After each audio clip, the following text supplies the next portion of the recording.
할렐루야. 사랑이 많으시고 자비로우신 하나님 아버지, 하나님의 사랑에 진심으로 감사와 찬송과 영광을 돌립니다. 오늘 보인 저희들을 오늘 또 사랑으로 인도해 주시고 끊임없이 보호해 주시옵시고 주님의 품 안에 날가리 품어주시다가 오후 찬양 예배 성교 헌신 예배로 인도하심을 진심으로 감사합니다.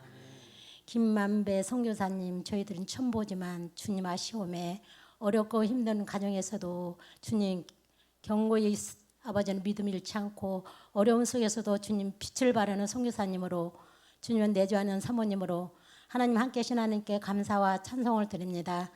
주님의 은혜가 아니면 저희 설 수 없음을 대한 고백하오니 오늘은 아버지 하나님 세미나로 인하여 선교에 궁금한 점을 서로 나누며 교제하는 시간으로 삼아주심에 또한 감사합니다. 허물뿐인 저희들고 연약한 저희들을 붙들어 주시고 함께 하신 하나님께 진심으로 감사드립니다. 특별히 귀한 가정 주심에 감사하며 귀한 자녀들 주심에 감사합니다. 자녀들이 선교에 힘쓸 수 있도록 저희들이 기도의 동력자가 될 수 있도록 하나님 은혜를 더하여 주시옵소서.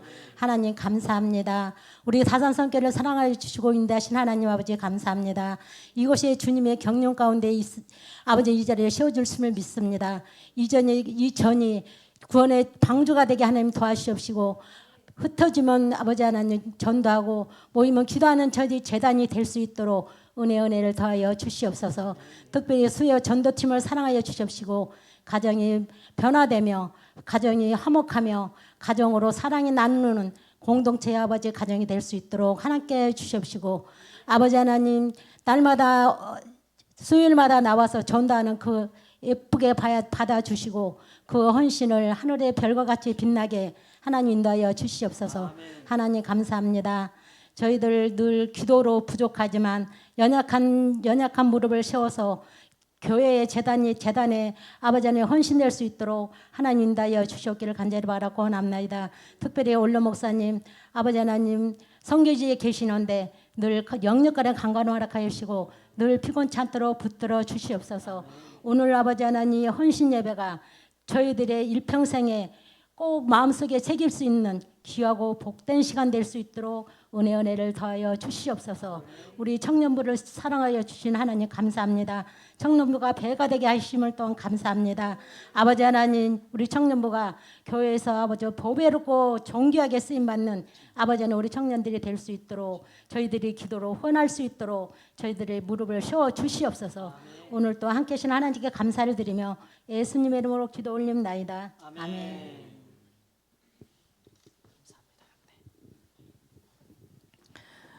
우리 선교사님 만배나 은혜 받으시라고 김만배라 요새 뉴스 많이 타는 이름이죠. 네, 감사합니다. 그 선교사님 먼저 자기 소개 한번 저희 들을까요? 네, 선교사님 자기 소개 한번 해주세요. 아유, 안녕하세요. 만배나 행복한 김백만 선교사입니다. 후원금 100만 달러 원화로 주세요. 이렇게 말라위에서 자주 저희 이름 가지고 재밌게 농담도 하고 그랬었습니다. 이곳은 다산 성합교회는 처음이고 제가 또 의정부에 또 처음 와가지고 좀 떨리는 마음과 설레는 마음이 같이 있는데, 근데 제가 10층에 다산 성합교회에 딱 왔는데 아니 그 말라위 한인교회에서만 듣던 그 강원아 선교사님이죠. 찬양 소리가 갑자기 그 머릿속부터 들리기 시작하는 거예요. 그래서 딱 들으면서 이거 목사님 찬양 소리인데 그립다 하면서 좀 가슴이 조금 뭉클했던 그런 감정이 있는데요. 저희 소개하기로 했죠. 네. 저는 김백만 선교사, 여기는 아내리 윤혜리 선교사, 그리고 여기 저희 딸 서우라고 이렇게 있습니다.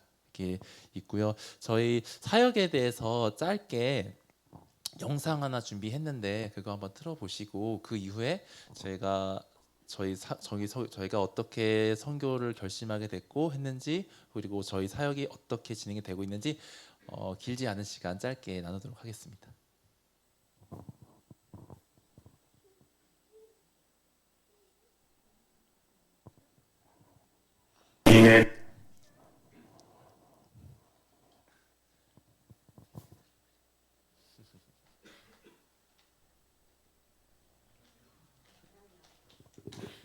우리는 인내심이 강해요. 많이 훈련됐어요.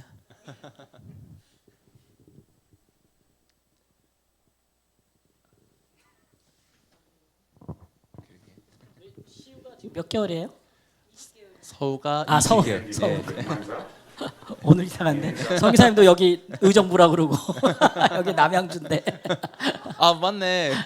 아, 다시 보겠습니다. 죄송합니다.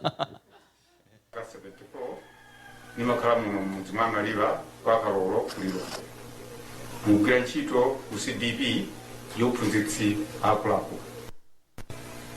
kuno ku mutwe w'amaliba shughuli mukalimu muti baana atinawo bosa gyebera 500 ndiko mbuyo omu asanabwera CDP baana abasama bwera ku sukulu omatso baana mukifa ky'otapunzisigwa baana nimako zintu zasika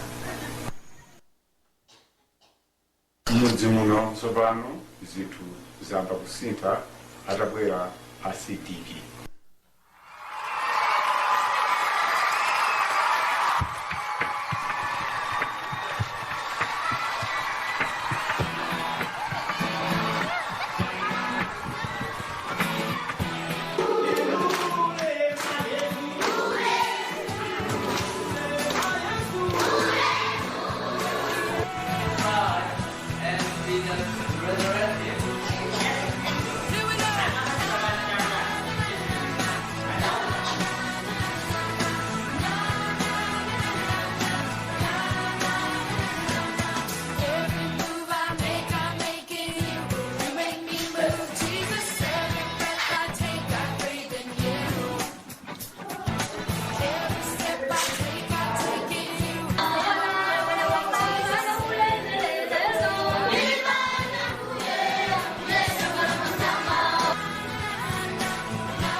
Most children were busy in the fields, but now they are able to participate in CTP activities. Our parents also have really changed their lives. Most of our parents, they were not able to know spiritual and about God, but now most every village is knowing God, and they are saying they will develop their lives. Timayimba nyimbo za Mulungu, timapuzira Mulungu, timajeje kujasirikanija, timapuzira adini.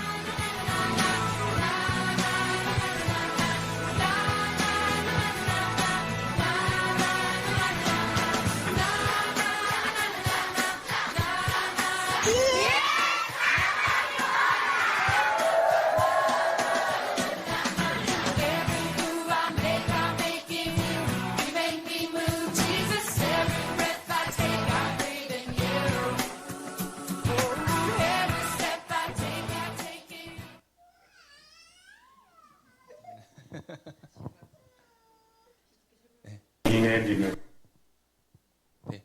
아 여기서 말하는 그 저희가 영상에 나오는 CDP는 그 아동 결연 센터의 아동 결연 프로그램의 약자로 저희가 기아 대책에서 아이들을 결연하고 그 아이들을 총체적으로 케어하는 그런 프로그램의 약어거든요. 참고하시면 될 것 같습니다. 그러면 제가 만든 그 PPT를 띄워주시면 계속 설명하도록 이어가도록 하겠습니다.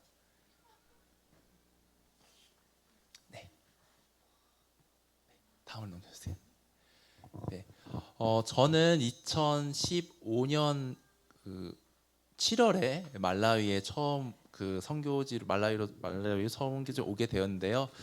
저는 그 전에 기아 대책이라는 선교 NGO에서 일을 하고 있었습니다. 일을 하고 있었는데 열심히 그 선교를 돕는 일에 힘쓰고 있었는데 어느 순간 하나님께서 가장 일하시는 곳을 가장 가까운 곳에서 한번 보고 싶다, 경험하고 싶다라는 강한 마음이 들어서 그 마음을 품고서 계속 기도를 하고 있었어요. 근데 그 기도하는 중에 그 기아 대책에서 간사를 선교사로 파송하는 프로그램이 그런 게 잠깐 있었습니다. 마침 그때 제가 지원을 하게 되었고 기구의 허락을 받아서 이제 선교 훈련을 받고 받고 선교사로 이제 파송을 받게 되었습니다. 예. 아이고 그때 이제 강원하 선교사님 처음 뵙고 강원하 선교사님을 말라에서 처음 뵌 게 아니라 한국에서 처음 뵀던 걸로 기억을 해요. 그 저는 말라위를 갈지는 이렇게 선교사로 하기로 결심을 하고서 말라위로 갈지는 아직 정해지지 않은 상태에서 마침 목사님께서 한국의 그 샘이라는 스텝과 같이 오셨었는데 그때 뭐 무슨 교육차 이렇게 오셨는데 그때 처음 연을 맺고 그 현지 스텝이었던 샘을 저희 집에서 같이 묵게 하고 선교사님 일정 보시 그렇게 인연이 시작되는데 그때는 제가 말라위에 오게 될 줄 몰랐는데 그렇게 기아 대책 기구에서 말라위로 꼭 와줬으면 좋겠다 이렇게 추천을 받아서 말라위로 가게 되었습니다. 그 다음 장을 넘겨주시면요. 그 선교사님들하고 가까운 분들은 선교사가 될 가능성이 굉장히 높아요. 선교사님들하고 자꾸 만나다 보면 선교사가 될 가능성이 높죠. 네. 근데 제가 혼자서 그 말라위로 갔거든요. 아무런 뭐 교제하던 사람도 없었고 싱글로서 선교사를 갔는데 가기 전에 그 선배 선교사님들이나 어르신들께 여러 조언을 들었어요. 그 중에 하나가 꼭 결혼을 하고 선교지를 가야지 선교 생활을 안정적으로 할 수 있다라고 하셨어요. 그래서 저도 그 선교하기 전 나가기 말라위 출국하기 전에 여기 들으면 안 되겠지만 소개팅도 여러 번 하고 간절하게 기도하면서 이 사람이 내 사람인가요? 이렇게 만나고 그랬는데 잘 안 되는 거예요.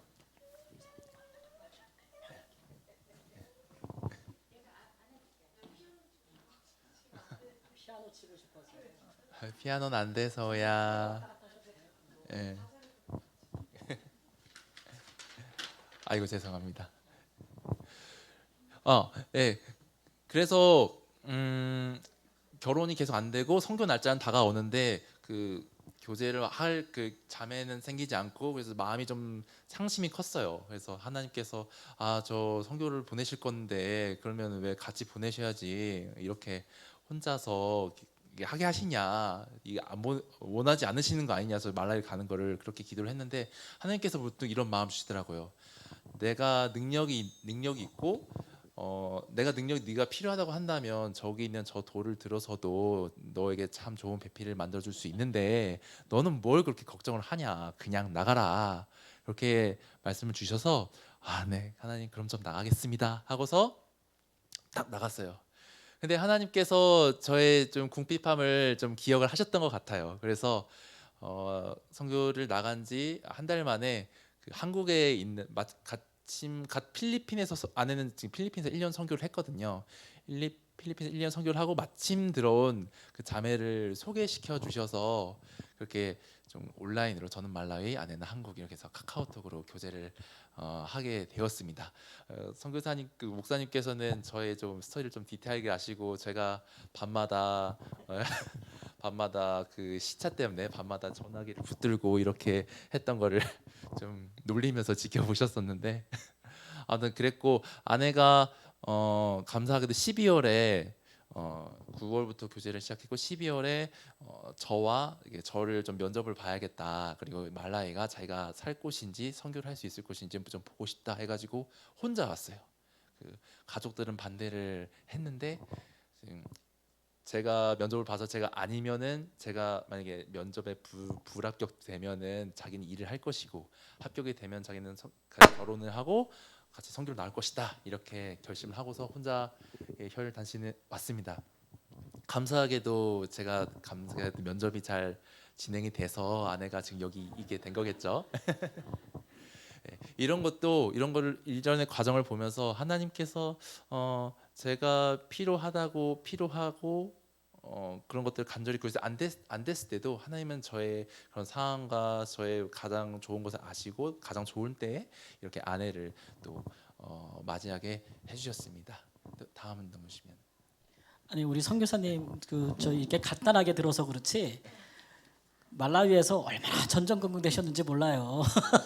우리 윤 선교사님 소개받고 카톡으로 교제하시는데 너무 좋고 막 결혼하고 싶은데 생판 서로 얼굴을 본 적이 없는 거예요. 그래서 선교사님이 한국 나가서 한번 얼굴을 보겠다고 하셨거든요. 가만 생각해 보니까 우리 윤 선교사님이 선교에 대한 마음이 뜨거우신 분이었어요. 그래서 제가 가지 마시고 부르시라고. 예, 불러서 오면 반은 넘어온 거다. 제가 그랬거든요. 그리고 정말 선교에 대한 마음이 뜨거우면 오실 거다 그랬는데 여러분 그럴 수 있겠어요? 한 번도 얼굴을 서로 본 분이 없는데 이분이 오셨어요. 12월에 말라위에. 그 공항 딱 나오실 때 저 거기 있었거든요. 우리 선교사님이 딱 꽃 준비해가지고 윤선교사님 딱 나오실 때 어떻게 했는지 아세요? 가서 확 끊어버렸어요.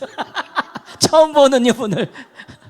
이 큰 분이 선교사를 확 끄었는데 선교사님이 이랬던 거를 제가 봤어요. 그러고 계셨는데 우리 참 은혜죠. 얼마나 사랑이 많으신지 우리 선교사님 거기서 잠깐 보고 두 분이 딱 마음에 결정하시고 한국 들어가셨거든요. 크리스마스 끝나고 그 다음 1월 달에 바로 쫓아나가셔가지고 2월에 결혼하셨죠? 3월에 결혼하셨어요. 대단한 거죠. 박수 한번 주세요. 네, 용기 있는 자가 미녀를 얻는 것이고 하나님이 뜻하시면 다 이루어집니다. 그러니까 선교사님 말씀하신 것처럼 이렇게 간절한 마음으로 사모하면 하나님께서 다 주시는 배우자들이 있어요. 네, 아멘. 죄송합니다. 네, 저도 그때가 또 새록새록 떠오르네요. 그때 그 목사님 따님이던 시온이가 저희 첫 상봉 장면을 녹화로 찍었거든요.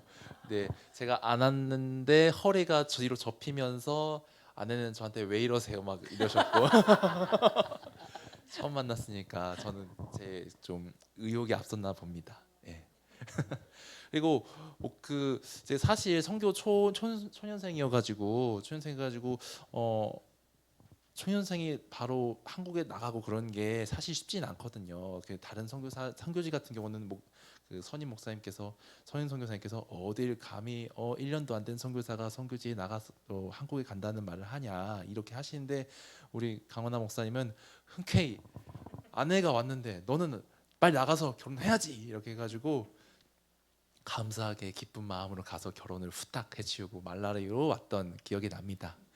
네, 저희가 이렇게 결혼하고서 열심히 사역을 했지만 사실 저희에게는 한 가지 또 하나의 큰 바람이 있었는데 그게 잘 이루어지지 않았어요. 그게 뭐냐면 저 아이였는데 저희도 아이를 갖고 싶었고 주변에 있는 선교사님들도 아이가 있고 잘 키우는 모습을 보면서 저희도 아기를 갖고 우리 했으면 좋겠다 싶었는데 그게 잘 안 되는 거예요. 그래서 한국에서 뭐 병원에서 산부인과 가서 치료를 받기도 하고 여러 가지를 시도를 했는데 한 6년 동안 이 아이가 생기지 않은 거예요. 그래서 하나님 이게 저희는 아이 없이 그냥 살기 원하시는 건가요? 뭐 그렇게 기도를 많이 했었는데 마침 저희 안식년 때 하나님께서 저희 아이를 이렇게 허락해 주셔서 이렇게 설을 맞이하게 되었습니다. 근데 돌아보고서 생각해 봤을 때는 하나님께서 정말 적시에 제때에 필요할 때 아이를 주셨다라고 생각이 드는 게 저랑 아내랑 만난 지 얼마 안 됐을 때 결혼을 했잖아요. 그렇기 때문에 서로에 대해서 정말 잘 모르는 거예요. 저는 제 성격과 아내의 성격이 거의 정반대이고 전 아내가 이렇게 소리 샤우팅을 하는 사람인지 몰랐고 처음 만났을 땐 되게 차분하고 이렇게 활짝 웃으면서 그런 분인 줄 알고 그런 기대를 갖고 있었는데 막상 살다 보니까 이게 달라가지고 싸우기도 엄청 싸우고 이거는 윤석열 사님 얘기도 들어봐야 돼, 그죠? 예. 제 안에 있는 제 잘못도 있죠. 그럼요. 예, 저도 좀 아내에게도 무심하고 이런 것들도 제 안에서 저도 모르는 본성이 나오기도 했고 그래서 하나님께서 한 6년 이 시간 동안에 저희 서로를 맞추는 그런 시간을 만들어 가셨던 것 같아요. 그래서 서로를 배우고 알아가고 조율하고 그런 6년의 시간이 거치면서 어느 정도 지금도 종종 다투긴 하지만 좀 조율이 되고 같이 한 곳을 바라보게 되면서 이제는 좀 아이가 있었으면 좋겠다 했을 때 그 딱 주셨거든요. 그래서 하나님의 큰 섭리가 저희의 선교하는 삶 속에서 계속 살아계심에 참 감사하고 지금 서로를 보면서 하나님께서 선물로 주셨구나 이렇게 땡깡을 부리지만 하나님의 선물이다 이렇게 하면서 잘 지내고 있습니다. 네. 저희 소개는 여기까지 하고 네. 그 선교사님 가정 얘기하셨는데 네. 이제 저도 한국에 있을 때는 저희 아내랑 별로 부딪힐 일이 없었어요. 저는 이제 새벽기도 하고 밤 11시에 집에 들어가고 아내는 하루 종일 아이들 돌보면서 일을 하고 그래서 서로 공유할 내용도 없고 바빴는데 선교지 가면요 24시간 붙어 계십니다.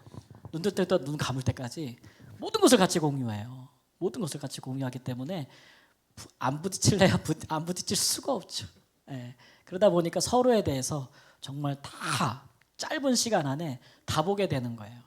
그래서 여러분 선교사님 중에 생각보다 가정이 불안한 분들이 굉장히 많습니다. 그걸 잘 이겨내지 못하고 그리고 한국에서는 이제 여러 가지 가정에 문제가 생기면 도움받을 분들이 많잖아요. 부모님들도 계시고 뭐 주변에 아는 분들이 개입도 해주고 풀어주고 그러는데 선교지는 진짜 딱 둘밖에 없거든요. 그래서 이제 돈이 없거나 뭐 집안에 무슨 일이 생기거나 그러면 어디 갈 데도 없어요. 저희 집사람 저희랑 한창 싸울 때는 집사람이 저한테 비행기 티켓을 사! 한국으로 갈 거야! 그러면 저는 안 사주죠. 안 사줘. 차키를 가져도 밤에 어디 나갈 데가 없어. 다 불 꺼지고 깜깜한 도시에 어딜 나가요. 그런 적 많았어요. 예, 근데 참 바닥까지 서로 다 보고 그런 적이 많았는데 선교사님네도 그렇다고 얘기하시는데 우리 저기 윤 선교사님 얘기도 한번 들어보죠. 그동안 지금 결혼 몇 주년이시죠?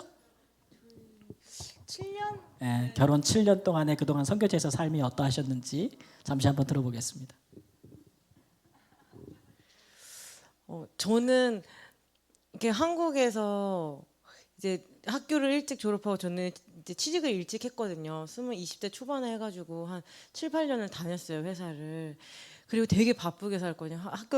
회사 다니면서 학교도 다니고 그래서 너무 정말 하루를 꽉 이틀같이 그렇게 쓰면서 있다가 이제 남편이 결혼을 해서 선교지에 갔는데 이게 어쨌든 말라위란 아프리카도 처음이고 말라위라는 곳도 처음이고 저에게 너무 낯선 곳이잖아요. 근데 거기서 적응하는데도 이제 문제인데 남편까지 이제 같이 적응을 해야 하다 보니까 이제 조금 그런 게 어렸던 것 같아요. 이렇게 저는 같이 누군가 시간을 보내는 걸 좋아하고 대화하고 이제 공유하고 이런 걸 되게 좋아하는데 저희 남편은 혼자만의 시간이 꼭 필요한 사람인 거예요. 저한테는 그 시간이 필요 없거든요. 저는 혼자만의 시간이 필요 없는 사람이 남편 그 시간 꼭 필요하다 보니까 이제 남편은 방에 들어서 안 나와요. 방에 들어 안 나오고 저는 그러면은 이제 처음에 막 이제 언어 공부한다 뭐 한다 하면 조금 시간이 있거든요. 선교 초반에는 그러면은 난 혼자인 거예요. 그러니까 너무 내가 여기에 선교를 하러 왔고 내가 남편이랑 결혼을 했는데 내가 지금 결혼을 한 게 맞나 좀 그런 생각도 들고 이제 제가 서로에 대해서 너무 몰랐던 거예요. 그러니까 남편 취미가 뭔지도 모르고, 예. 그러다 보니까 이게 남편 취미 생활을 하는데 나는 나와 공유할 수 없어요. 남편 혼자 하다 보니까 저희가 너무 외롭고 친구도 없고 한국에는 친구도 많아서 맨날 친구들 만나러 다니고 막 그러는데 너무 이제 외로운 거예요. 예. 그래서 이제 조금 초반에 예, 많이 힘들었다 보니까 더 많이 부딪히고 또 그러면서 또 알아가고 근데 또 되게 또 감사한 거는 그 사역이 빨리 열렸어요. 사역이 빨리 열려서 저희가 일을 빨리 할 수 있게 돼서 또 그게 또 6년간의 시간 동안 어느 정도 자리를 잡았고 아이가 생겼고 그래서 참 이렇게 보면은 아 하나님이 나를 정말 잘 아시는구나. 네. 나를 정말 잘. 난 꼭 이래. 제가 오늘 눈물이 많아서 네 이게 하나님 나를 너무 잘 아시는구나. 거기에 맞춰서 정말 때와 정말 그런 것도 다 맞춰서 해주는 걸 보면서 참 하나님이 계시고 일하시고 계시구나. 네 그리고 참 6년이라는 시간도 많이 네, 느끼고 네, 감사했던 것 같아요. 네. 선교사님께 격려의 박수 한번 주세요. 그 하신 말씀 중에 참 외로웠다 그러는데 선교지가 참 외로워요. 예, 괴로워요. 우리 저기 윤 선교사님 얘기 들으면 은하와 혜린이는 막 이럴 것 같아요. 되게 외로운 거 힘들어할 것 스타일 같아서 둘 다. 예, 막상 이렇게 마음을 나눌 수 있는 상대들이 별로 없어요. 예, 근데 뭐 살아보셨지만 뭐 배우자라고 다 마음을 나눌 수가 있나요? 그러니까 결국 하나님 의지하게 되는 것이고, 그리고 이제 선교지에 가서 우리가 늘 선교사님들께 하는 얘기가 있는데 이제 뭐 다 그러시겠지만 하여튼 벌거벗은 것 같이 사는 것 같다. 감출 데가 하나도 없는 거예요. 뭔가 한국에서는 뭐 이렇게 문제가 생기면 이렇게 수단을 동원해서 내가 그렇지 않다고 사람들 앞에 나 그런 문제 없다고 감출 수도 있고 그런 수단들이 있잖아요. 근데 선교지는 아무것도 없어요. 있는 문제가 그냥 다 드러나요. 다 100%. 예, 그래서 서로의 그런 것들을 실감나게 볼 수 있는 그런 부분이라고 하셨는데, 지금 아까 이제 사역이 빨리 열리셨다고 하는데 사역이 열려서 지금까지 오신 내용들을 짧게 한 5분 정도 나눠주시죠. 네, 짧게 나누도록 하겠습니다. 다음 계속 넘겨주시면 될 것 같아요. 저희가 사역하고 있는 말리와라는 마을입니다. 말리와라는 마을에서 아동 결연 센터를 저희 하고 있고, 이 사역지도 좀 사연이 있는데 저희가 처음 사역을 할 때 어느 사역지를 해야 될까 많은 고민이 있었고 기다리고 있었는데, 마침 강원아 선교사님께서 저희한테 제안을 해주셨어요. 목사님께서 관계를 계속 맺고 지으셨던 교회가 있는 그런 지역이 있는데 거기 가서 같이 사역을 해보지 않겠냐. 그 다음 장 넘겨주시면 그게 목사님께서 지어주신 교회인데, 그 목사님 통해서 이제 지어진 교회인데, 그래서 감사하게도 저희가 사역 초반에 사역 시작한 지 1년 됐을 때 이 사역지를 소개를 받아서 마을에 들어가서 마을 사람들과 같이 교제하면서 사역을 진행하게 되었습니다. 계속 넘겨주시면 될 것 같아요. 그래서 아이들한테 매주 월요일마다 말씀을 가르치고, 그리고 화요일부터 그 정규 교과목에 현지어라든가 국어라든가 영어라든가 수학이라든가 이런 과목들을 계속 가르치고 있습니다. 그리고 아이들의 위생 교육도 실시하고 있고요. 혹은 아이들이 말라리아로 많이 아픈데 그럴 때마다 의료비를 지원하거나, 혹은 그 여러 가지 특별 교육을 통해서 이번에 코로나 왔었을 때도 좀 위생 교육에 대해서 많이 이슈가 됐었는데 그런 것들에서 교육도 진행하고 있습니다.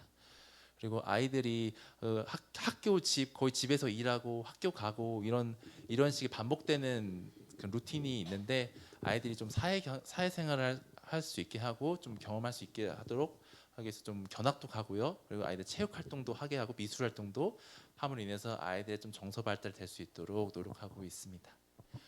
그리고 아이들의 양육이, 아이들의 교육이 아이들과 학교만 연결되는 게 아니라 부모가 정말 중요하잖아요. 부모가 아이들을 잘 케어하고 양육해야지 되기 때문에 저희가 그 부모님들을 교육을 통해서, 부모님들이 동기부여를 통해서 아이들을 잘 교육받을 수 있도록 이렇게 애쓰고 있습니다.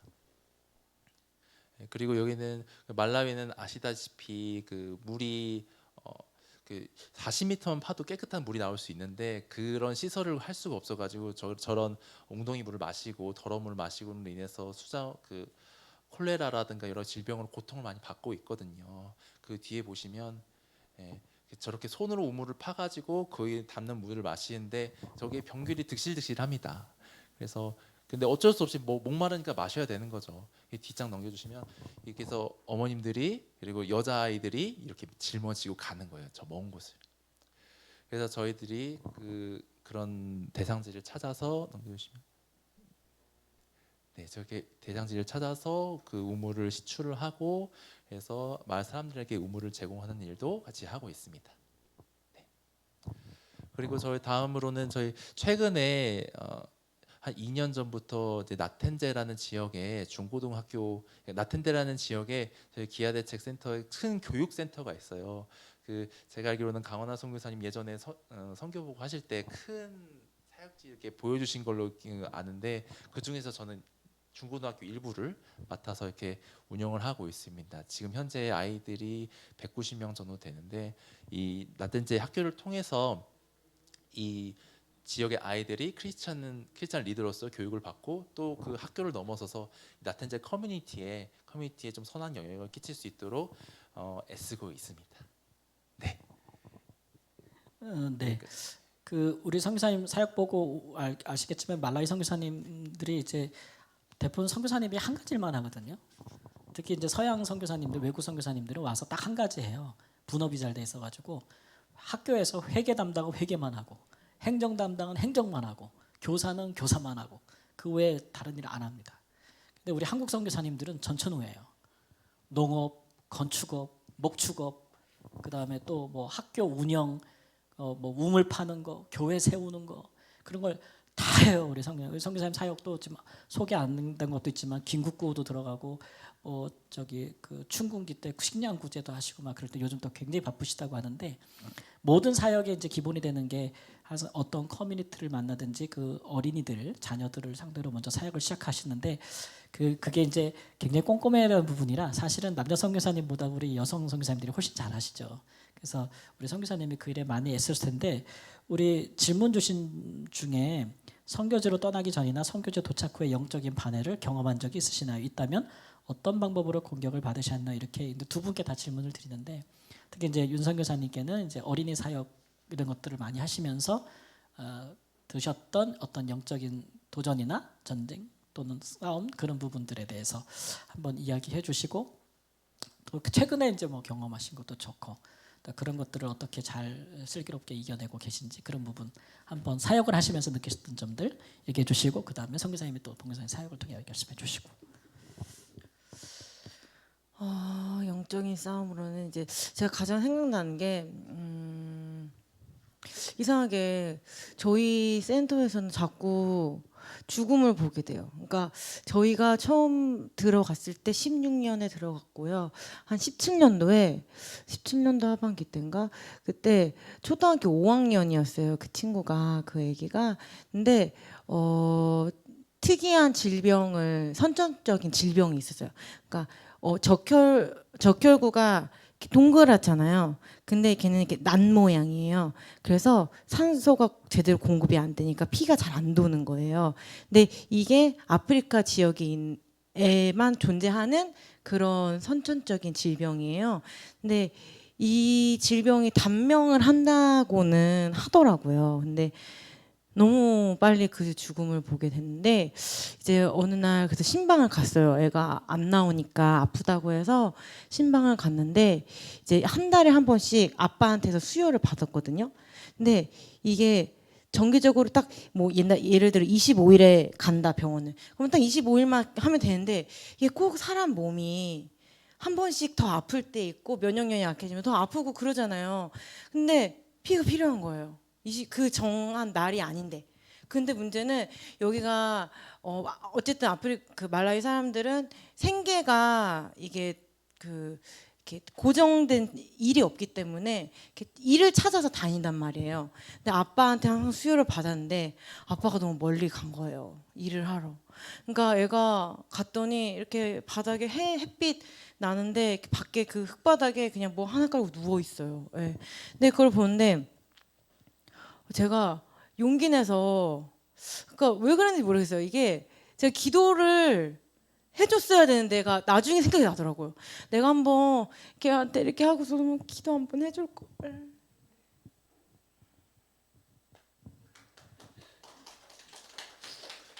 그게 조금 제 안에서 너무 이렇게 제 선교사로서의 그런 도전도 더 변화해야 되는 그런 도전도 됐고 이제 누구든지 이런 상황이 되면은 내가 손을 얹고 기도해줘야겠다. 네, 이제 그러한 것들을 이제 마주치면서 하나님께서 나한테 더 기도하라고 하시는구나. 이 영혼들을 위해서 더 기도하고 더 사랑하고 이제 하라는 걸 그 친구를 통해서 정말 많이 느끼게 된 것 같아요. 많이 느끼게 되면서. 하나님이 그 친구를 통해서 저희가 그 친구 장례를 이제 이틀을 했는데 저희가 운구까지 다 했어요. 저희 차에다가 실어서 운구해서 오고 또 그 아이 이제 무덤 가는 데까지 이제 같이 다 가지고 했는데 사실 이 친구를 통해서요. 저희 그 마을 사람들과 저희와 이런 벽이 좀 있었거든요. 어쨌든 저는 이방인이잖아요. 근데 이 사람들은 워낙 원조도 많이 받다 보니까 계속 손을 내밀면서도 저 사람들 우리 이용할 거야 라는 그런 마음이 되게 있거든요. 근데 그 아이를 통해서 그 벽이 무너졌어요. 네. 그 벽이 무너지면서 사람들이 저희한테 더 이상 요구하지 않아요. 우리 이것 좀 주려. 너 그거 안 주는데 내가 거기 네가 오라는데 내가 왜 가? 간식도 안 주잖아. 그러면서 안 오고 했던 것들을 이제 그런 것도 다 내려놓고 그 사람들이 정말 너무 적극적으로 저희가 한다고 하면 다 협조해주고, 그러니까 약간 가족이 됐달까요? 이 사람들이 우리를 가족으로 받아들여줬구나. 이걸 느끼면서 우리가 더 사랑해야겠구나. 이 사람 더 사랑하고 더 섬기고 더 기도해야겠구나. 예, 라는 그런 좀 도전을 저희 마음가운데 주셨던 것 같아요. 예, 그래서 정말 여태까지 저희가 이 6년이라는 시간을 하면서 물론 작은 문제들이 있었지만 이런 잡음이 없었어요. 크게. 정말 크게 마을과 저희 사이에서 갈등이 없었고 정말 너무 감사하게도 여러 가지 프로젝트를 하면서도 너무 잘 협조해주고 네 그렇게 왔던 것 같아요. 네, 그래서 이제 저한테는 가장 그 시간을 통해서 하나님이 되게 큰 가르침을 주셨고 또 도전을 주셨던 네, 그런 시간이었던 것 같습니다. 네.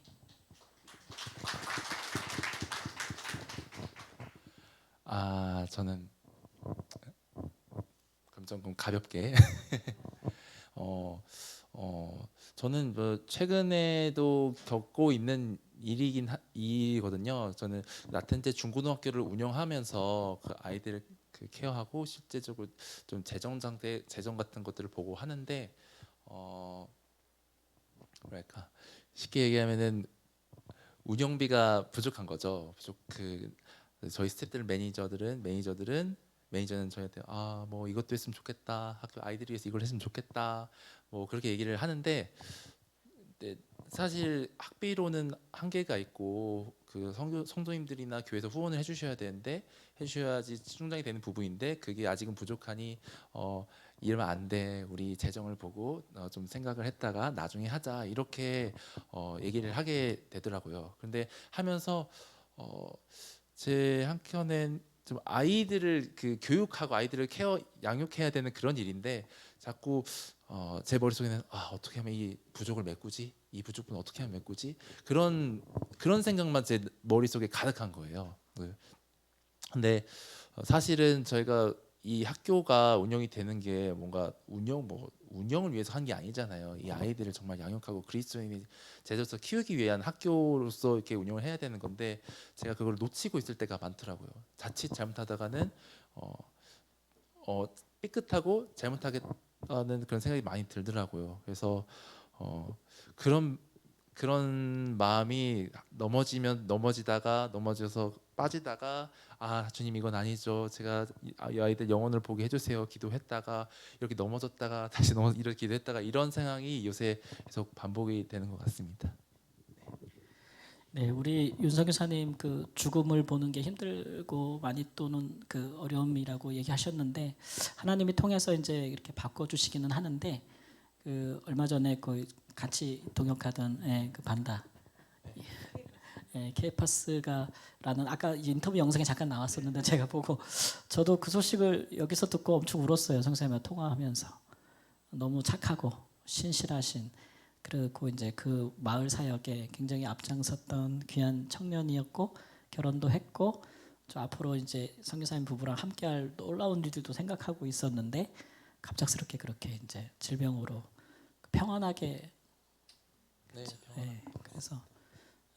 많이 저도 힘들었는데 그래도 하나님께서 이제 때로는 사랑하는 사람을 데려가기도 하고 때로는 사단이 또 방해하기도 하고 그런 일들이 있어서 죽음이라는 장벽 앞에 이제 되게 다 못할 것 같다 이런 생각이 들기도 하지만 그러나 또 하나님께서 더 하나님의 사역을 이루어 가신다는 것을 죽음이 방해되지 못한다는 것을 분명히 보여주시는 은혜가 있는 것 같습니다.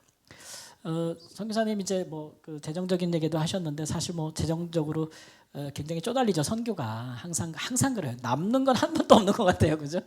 한 번도 없는데 필요는 너무 크고. 근데 이제 선교사님이 이제 그 얘기하시는 중에 저희 말라위 선교가 특별히 이제 그런 재정이 많이 필요한 게 이제 주제를 바꿔보면 저희 말라위 선교는 선교사님도 그러시지만 총체적인 선교, 영어로 말하면 이제 홀리스틱 미션이라고 해서 총체적인 선교를 지향으로 하고 선교의 전략으로 삼고 있었어요. 그 얘기는 뭐냐면 선교라는 것이 예배당 세우고 사람들 교회에 오게 하는 것, 흔히 우리가 이걸 전통적인 선교라고 하는데 그런 선교만으로는 하나님 나라가 우리 가운데 임하지 않는다. 역부족이다. 이제 이런 것들 많이 이제 생각하게 되는 거죠. 왜냐하면 죄로 인해서 무너진 것이 교회만은 아니거든요.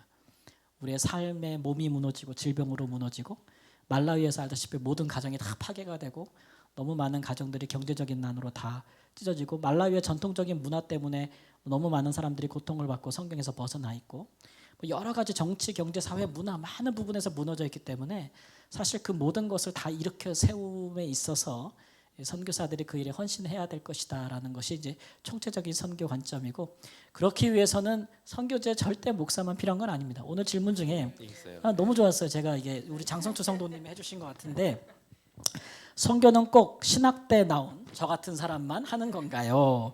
선교 활동을 하나요? 일반인도 가서 선교 활동을 할 수 있나요? 라는 질문을 하셨습니다. 우리 선교사님 신학교 안 나오셨죠? 네, 한번 맞습니다. 말씀해 주실까요? 이 질문과 같이 다루면 괜찮을 것 같은 게 이 좀 비슷한 질문이더라고요.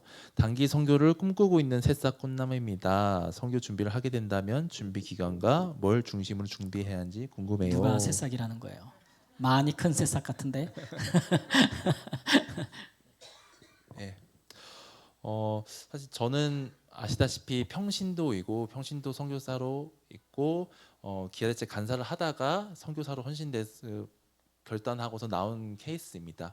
그리고 말라위에는 목회 선교사님도 계시지만 이렇게 총체적인 선교를 통해서 선교를 하기 때문에 교육 전문가도 계시고 저처럼 이제 지역 개발을 전문을 하시는 분도 계시고 혹은 의료 전문을 하시는 분도 계세요. 그런 분들이 한 팀을 이뤄서 함께 사역을 하는 게 저희 말라이 그 팀 사역이 진행이 되고 있는데 그렇기 때문에 일반인도 가서도 선교 활동을 충분히 하실 수가 있고요. 다만 준비하실 때 준비하셔야 할 것은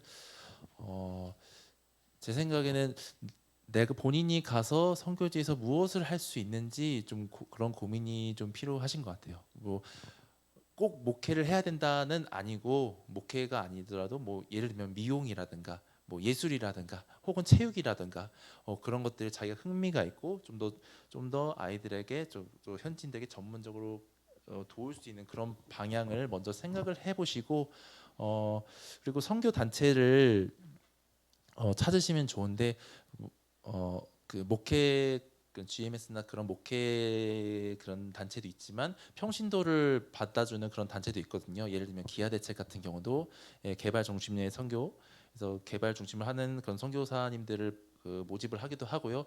혹은 뭐 그 외에 다른 선교 단체들도 있으니까 그걸 잘 보시면 좋을 것 같습니다. 또한 청년 기아대책에서 하는 청년 기대 봉사단이라는 프로그램도 있어요. 어떤 거냐면 청년이 단기 선교라고 했냐 1년이나 2년 정도 해외 파견 나가서 선교 생활을 경험하고 선교 사역에 대해서 경험을 하고 이것이 선교지가 정말 나에게 맞는가, 내가 무엇을 할 수 있을까 고민하는 그런 시간을 갖게 하거든요. 그래서 그 경험을 통해서 그때 받으셨던 마음을 통해서 선교에 대해서 재점검을 하시고 장기 파송 나오시는 경우도 있고요. 네, 이게 이제 잘 되면 참 좋은 일인데 현실적으로는 이제 그 전문인 선교사들, 평신도 선교사님들이 우리 선교사님처럼 자리를 잡고 사역하기가 쉽지 않습니다. 왜냐하면 가장 현실적인 문제가 생활비잖아요. 그럼 생활비를 후원하는 사람들을 확보해야 되는 것인데 간혹 뭐 은퇴하신 분들 중에서 연금 많이 받으셔가지고 잠깐 왔다 가는 분들도 계세요. 근데 그런 분들은 오래 계실 마음이 없어 잠깐 왔다 가시는 분들인데 중요한 것은 이제 한국 교회가 아직 그 목사 선교사가 아닌 분들한테 후원을 주저하는 대부분의 교회가 주저한다는 거죠. 그 이유 중에 하나가 전통적인 선교관을 갖고 있는 거예요. 선교학은 뭐예요? 예배당, 교회 이것만 생각하고 있는 건데 그것은 좀 이 시대에 맞지 않는 선교관이고 예수님도 그러지 않으셨는데 교회들이 좀 그런 부분들이 있어요. 지나치게 보수적인 부분들. 우리 선교사님도 이제 평신도의 전문인 선교사님인데 파송교회가 있으신가요? 없습니다. 네, 2015년에 오셨는데 2023년 8년이나 아직도 파송교회가 없어요. 왜 없을까요? 목사가 아니라고 교회들이 파송을 잘 안 해줘요. 그러면 이제 저 같은 경우는 목사 선교사이기 때문에 저희 교회에서 150만 원씩 매달 보내주셨잖아요. 거기다가 다른 교회에 제가 또 10만 원씩 협력으로 선교 후원을 받고 그 다음에 또 제가 아는 개인들이 10,000원, 5,000원씩 후원하는 걸 받아서 다 합해서 제 생활비로 제가 살았던 거예요. 근데 우리 선교사님은 그마저도 교회가 감당해주는 파송교회가 감당해주는 100만 원에서 150만 원 사이에 후원이 없는 거예요. 그러면 그거는 어떻게 해? 본인이 다 알아서 개인적으로 해결을 해야 되는 부분인 거예요. 후원을 받아서. 그러니까 힘들겠어요? 안 힘들겠어요? 현실적으로 힘들단 말이에요. 그러니까 이 전문인 선교사님들이 훨씬 힘들어요. 그런데 우리 이제 말라위 선교팀은 이렇게 목사도 있고 선교사님도 있고 다 있어서 팀을 이루고 뭐 의료 선교 다 하는데 대부분 선교에서 이렇게 팀을 이루어 사역을 안 해요, 그죠? 그 저마다 다 제일 문제가 되는 선교사들이 사실 목사 선교사들이에요. 목사님들은 피 터지게 싸워요, 자기네끼리 하는 일이 같아서. 예, 그리고 이제 선교지에 가보면 다 흩어져 선교할 것 같지만 사실 다 모여서 선교를 합니다. 비슷한 지역에. 왜냐하면 선교사로 가서 가는 나이가 비슷하고 가면은 자녀들이 다 어려요. 그러면 얘네들이 갈 수 있는 학교가 정해져 있는 지역이 다 정해져 있어요. 그렇죠? 그러면 그 아이가 뭐 1, 2년 만에 학교 졸업하는 거 아니잖아요. 고등학교 졸업할 때까지 비슷한 지역에 모여 살다 보니까 선교지가 중첩이 되죠, 지역이. 그러면은 우리 선교사님들은 전문인이니까 기술 있고 뭐 이래가지고 어떤 일도 마다하지 않고 하는데 목사 선교사님들은 다들 그냥 거룩한 옷 입고 목사 교회 이거 하고 싶어 하니까 항상 서로 부딪혀가지고 많이 깨지는 건데 우리 말라위 선교가 잘 굴러갈 수 있었던 것은 우리 팀은 선교사 저만 목사고 선교사님들은 또 자기 나름대로 전공 분야가 있어가지고 그 일에 충성하셨기 때문에 서로 영역이 다르기 때문에 그런 부분들이 있어서 이런 현실적인 부분들을 평신도 선교사님 선교사님들이 총체적 선교에 가담하려면 한국 교회가 달라져야 돼요. 교회가 깨어져야 되는데 아직도 이렇게 선교사님 전문인이다 평신도다 그러면 파송 안 해주거나 교회 오와도 선교 보고 안 받거나 뭐 심지어 강단에도 안 세우거나 선교사로 인정도 안 하거나 그렇게 되니까 선교사님들이 가서 잘하다가 나중에 열받아서 다 목사 되려고 그런다. 선교 잘하다가 한국 돌아와서 신학교 가고 6년 7년 안 나오다 그다음 안 들어와. 예, 열받아 선교사에서 열받은 거예요. 목사가 아니라고 무시당하고 세례도 못 주게 하고 막 그러니까 그런 일들이 있거든요. 이게 바뀌려면 개인이 바뀌어야 되는 게 아니고 어디가 바뀌어야 돼요? 교회가 바뀌어야 돼요. 한국 교회가. 아니 선교사에 목사 뭐 이런 게 어디 있어요, 그죠? 예, 복음 들고 나가면 다 선교사지. 예, 그런 부분들 현실적으로 생활비 그런 부분들이 있다라고 말씀해 주셨고 우리 청년들에 대해서는 선교사님 좀 더 지금 함께 있는 청년들도 말라 있을 텐데 그 보시면서 느끼는 생각들 청년 단기 선교사들이나 그런 분들에 대해서 느끼는 생각들 한번 얘기해 주세요. 사실 제가 이 질문 보고 딱 되게 생각이 났던 게 제가 20살 때 선교사가 되겠다고 하나님한테 기도를 했거든요. 근데 그때 이제 20살이면 한국에선 대학을 들어갈 때잖아요. 대학 이제 한창 이제 1, 2월 그때니까. 근데 저는 신학대를 안 갔거든요. 그러니까 하나님 제가 신학대를 가야 되나요? 어떻게 해야 될까요? 제가 지금이라도 한 번 더 공부를 해서 신학대를 가야 될까요? 이제 그런 고민을 했었던 적이 생각이 나더라고요. 근데 이게 정말 자연스럽게 그 학교를 가게 되고 또 취업을 하게 되는데 하나님이 기회대책을 알게 해주시고 또 그 기회대책 통해서 선교지에 가게 하시고 거기서 선교하는 선교사님들을 만나게 하고 그러면서 저의 직장이 자연스럽게 정리하게 되고 제가 필리핀에 그래서 1년 동안 있다가 또 한국 들어올 때 남편 만나고 이렇게 된 거거든요. 그래서 그냥 만약에 이런 마음이 있다면은 잘 갖고 있었으면 좋겠어요. 잘 갖고 있다가 기도하면서 그냥 그 자리에서 열심히 하나님 그냥 신앙생활 열심히 하면서 잘하고 있다가 하나님의 때를 기다리면 분명히 하나님께서 길을 열어주실 때가 오더라고요. 예. 그래서 지금 여기 저희 말라위에도 지금 2명의 청년 이제 기대 봉사단이 와 있어요. 근데 이제 그 친구들이 저희가 이제 저희 센터에 1명 와 있고 또 다른 센터에 1명 와 있고 하는데 이제 거기서 가장 옆에서 저희 가장 최측근으로 이제 같이 사역하는 걸 도우면서 같이 참여하면서 예, 이제 사역도 배우고 또 그런 분위기 대부분 이제 다들 그래요. 저도 처음에 그랬는데 선교지에 가면 너무 다 거룩할 것 같아요. 막 선교사님 너무 거룩할 것 같고 나도 막 맨날 기도만 하고 막 너무 거룩하게 살 수 있을 거 막 그런 생각을 했거든요. 근데 이게 딱 와 보니까요.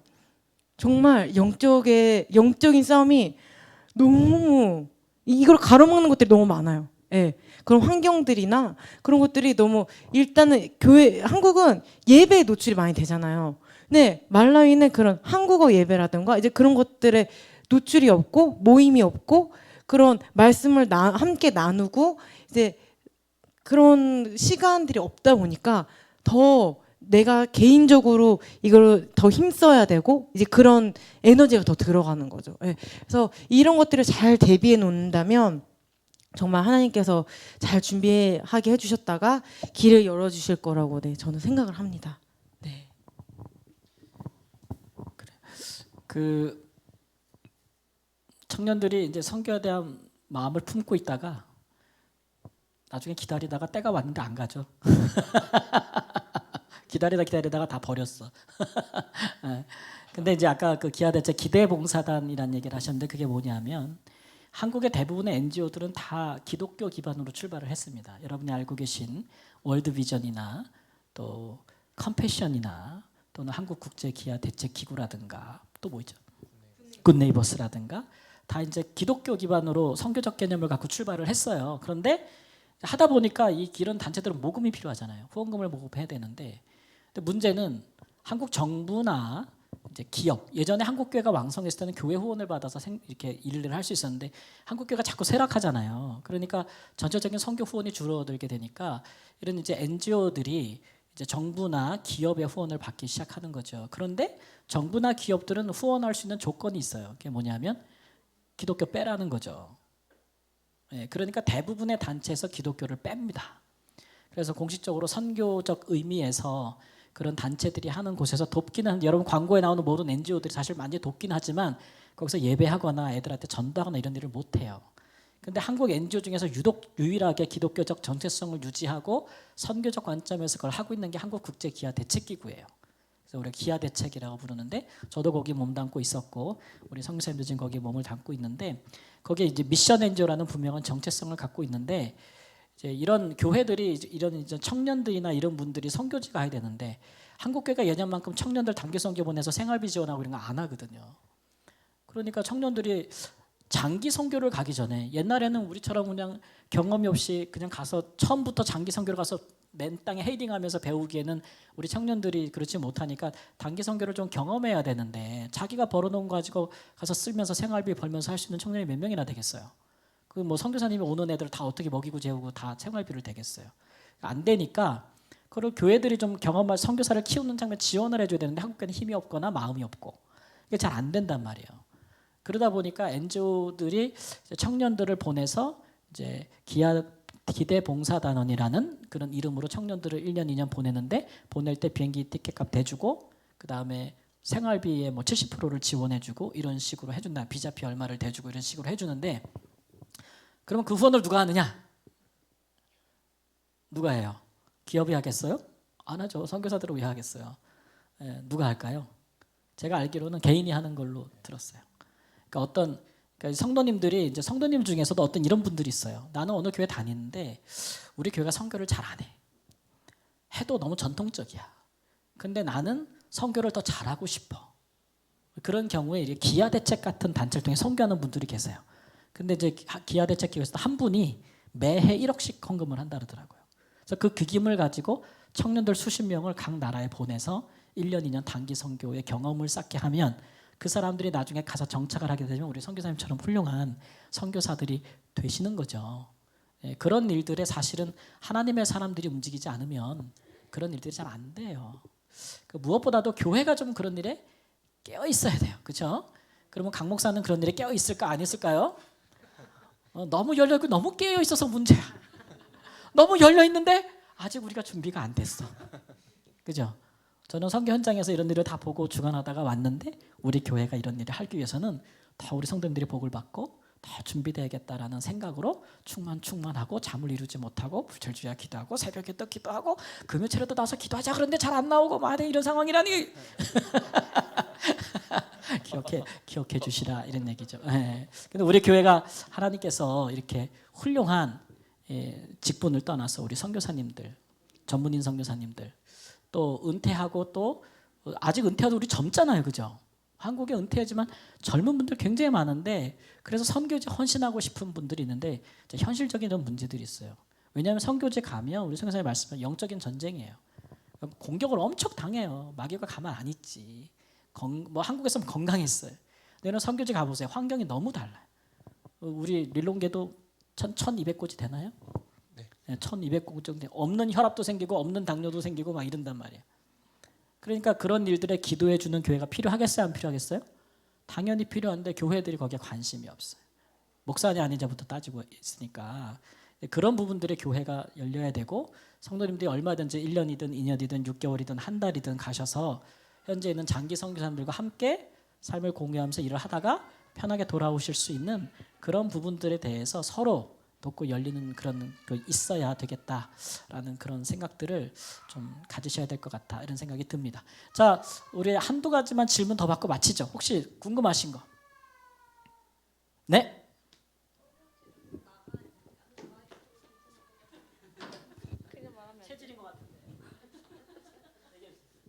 선교지를 꼭 나가야만 선교를 할 수 있나요? 여기서는 한국에서 네. 그 선교사를 이제 두 가지로 분류를 할 수 있죠. 나가는 선교사, 보내는 선교사 이렇게 두 가지로 나눠져서 나가는 선교사는 저희 같은 나가서 지금 사역하는 선교사이고 보내는 선교사는 여기서 기도로 물질로 후원하는 선교사라고 이렇게 할 수 있는데 사실 저희 한인교회에 어떤 선교사님께서 책을 쓰셨는데 요즘 교회가 보내기만 하고 관심이 없다는 거죠. 그냥 보내는 선교사가 아니라 보내버리는 선교사.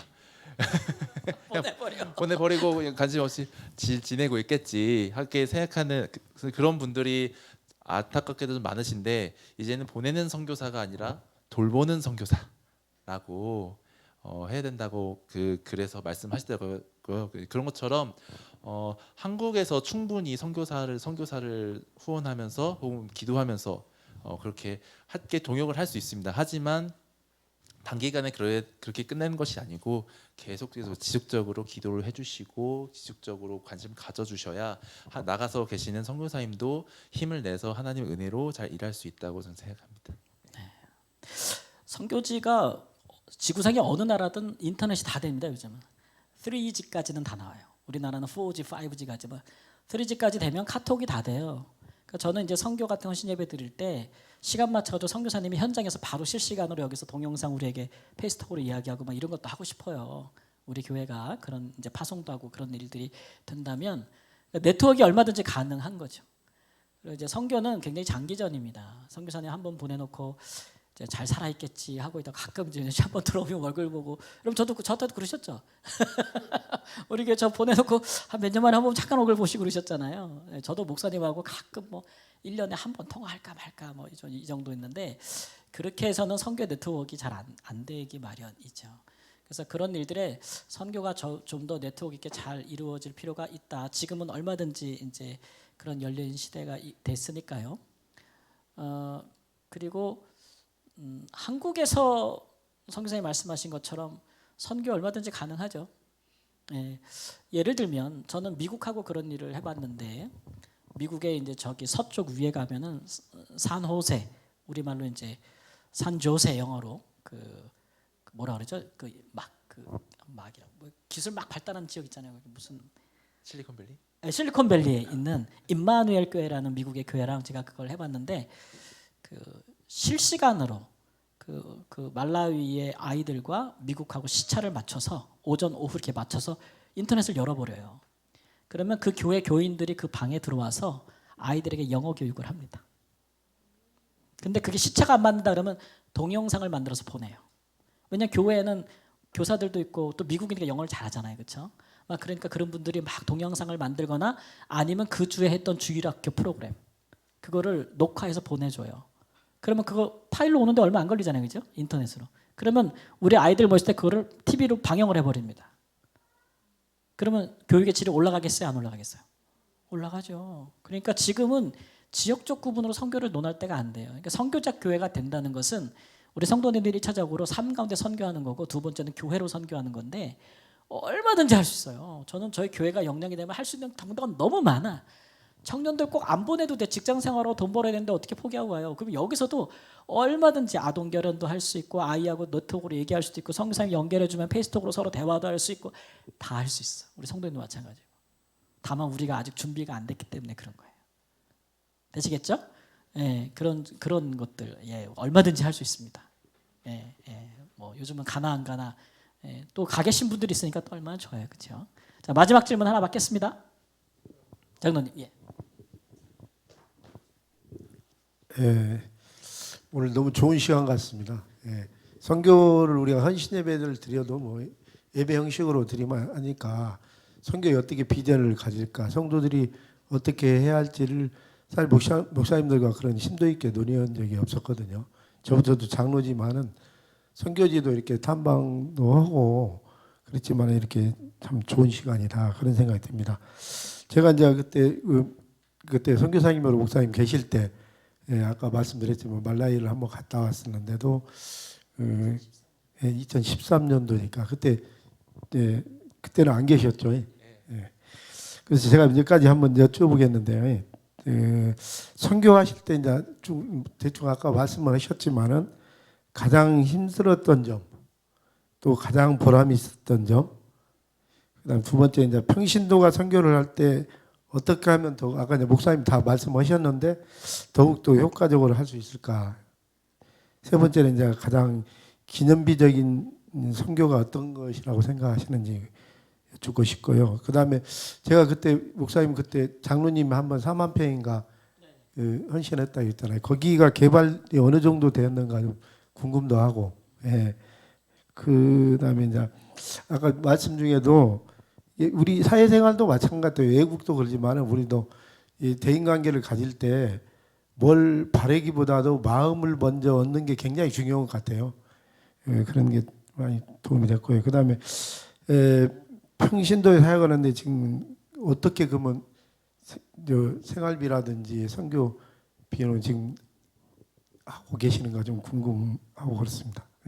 그리고 저도 어제 이제 텔레비를 좀 보다가 요즘 그 우크라이나 전쟁이라든지 지금 터키나 시리아에 또 지진이 일어나고 많이 피해가 있잖아요. 그래서 유엔 난민재단이라고 또 있더라고요 텔레비에. 그래서 이제 후원을 하려고 이렇게 전화상으로 통장을 열어줬거든요. 이제 그런 것보다도 또 우리가 또 교회에서 또 체계적으로 이런 것도 하는 게 좋겠다 그런 생각을 가졌습니다. 이상입니다.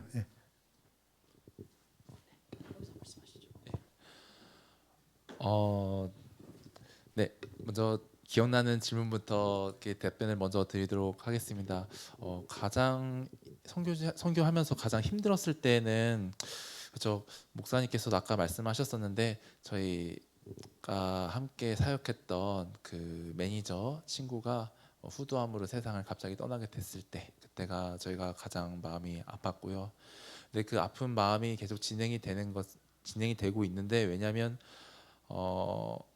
그 스텝은 정말 사역을 잘 하고 갔는데 사실 그의 가족들이 그 매니저의 재산을 가지고 분쟁을 하고 그 처가 때가 이제 쪽에 분쟁을 하는 그 과정 중에 있어요. 그래서 과정 중에 있어서 하나님께서 이 매니저 보내신 아들들이 정말 신실하게 잘 했는데 이 가족들이 통해서 가족들이 여기 마음을 상하게 할까? 하나님이 이걸 통해서 뭘 보여주려 하시는 걸까 하는 그런 마음이 있고 계속 기도하고 있는 중입니다.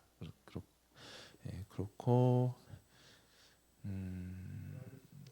네, 보람이 있었던 거는 좀 사소한 건데 저희가 말리와 마을에서 성경 암송 대회를 했었어요. 그래서 마태복음 23장을 외우는 마태복음 3장 외우는 아이들에게 다 외우는 아이들에게 치킨, 닭, 생닭 한 마리를 선물해 주는 그런 걸 했었습니다. 그래서 아이들이 정말 열심히 외웠어요. 정말 열심히 외워가지고 그걸 다 외워가지고 선물을 받는데 물론 잘하는 아이들도 있지만 못하는 아이들이 있잖아요. 근데 잘하는 아이들만 저희가 선물을 줬고 그러고서 왔는데 저 후에 얘기를 들어봤는데 저희 스태프들이 그러는 거예요. 나눠준 아이들이 받은 아이들이 집에 가져간 게 아니라 거기서 다른 아이들 못 받은 아이들과 같이 그 닭을 나눠주고 같이 잔치를 했다. 저희 없을 때 그렇게 얘기를 하더라고요. 전 이게 작은 활동이지만 작은 변화지만 저에게는 정말 크게 다가온 게 이 마을 사람들이 말라위 사람들이 정말 가난하잖아요. 먹을 것도 없고 먹을 거 없는데 저희 치킨 하나 있으면은 우리 가족들 다 먹고 좀 나눠 보관하고 내일 또 먹고 그러고 싶을 텐데 자기 것을 나눴다는 거. 그게 정말 저에게 감동적이었고 이것이 정말 예수님께서 너희의 것을 떼어서 남에게 주라 이웃에게 주라라고 하는 그 말씀을 이 아이들이 정말 실천하고 있구나라는 것을 마음에 봤을 때 저희가 감동이 되었고 아 정말 하나님께서 이 사역지간에 아이들에게 마음속에서 일하고 계시는구나라는 걸 제가 느낄 수 있었습니다. 네.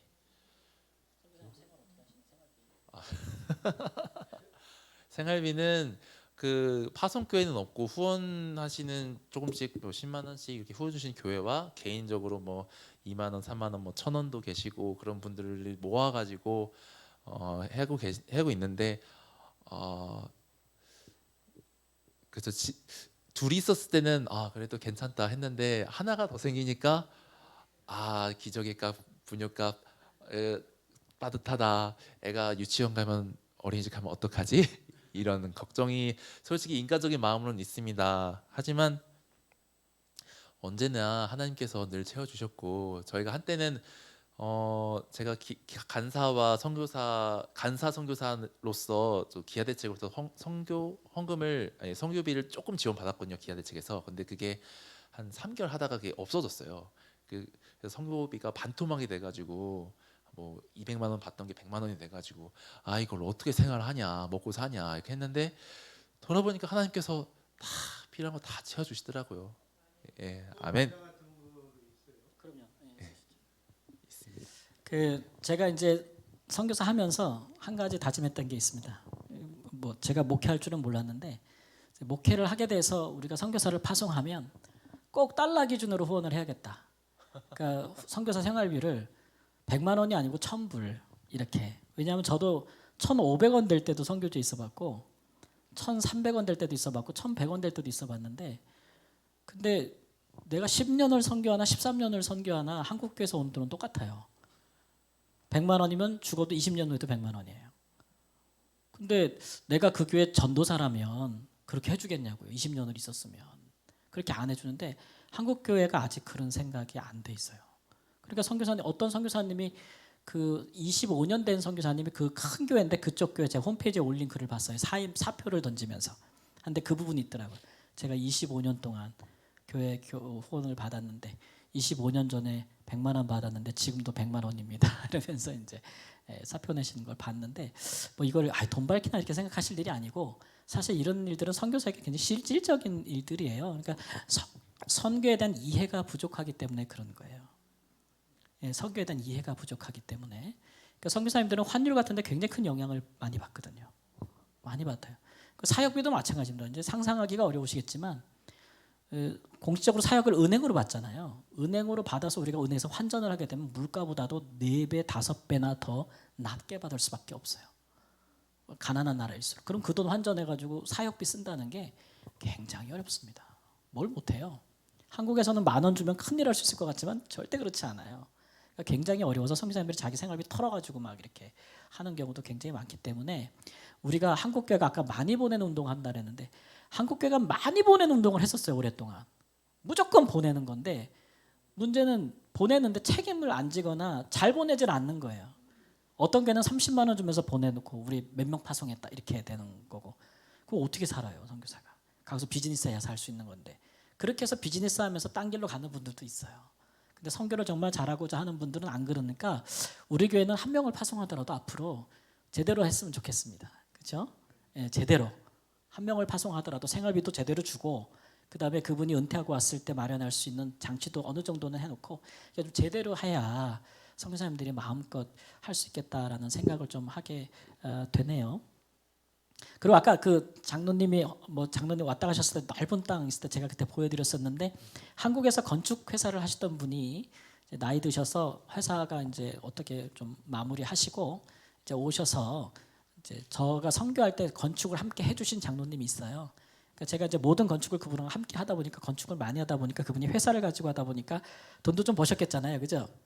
근데 선교로 인해 번 돈이니까 이분이 땅을 크게 샀는데 6만 평 되는 땅을 샀는데 한 번은 저한테 보여주시면서 이 땅에다 테마파크 하고 싶은데 선교사님 그 땅을 다 개발할 돈은 안 되고 반은 개발할 테니까 반은 저보고 드릴 테니까 쓰라고 그러시더라고요. 그래서 3만 평이나 되는 땅 생겨 너무 좋잖아요 제가. 그래가지고 감사합니다 장로님.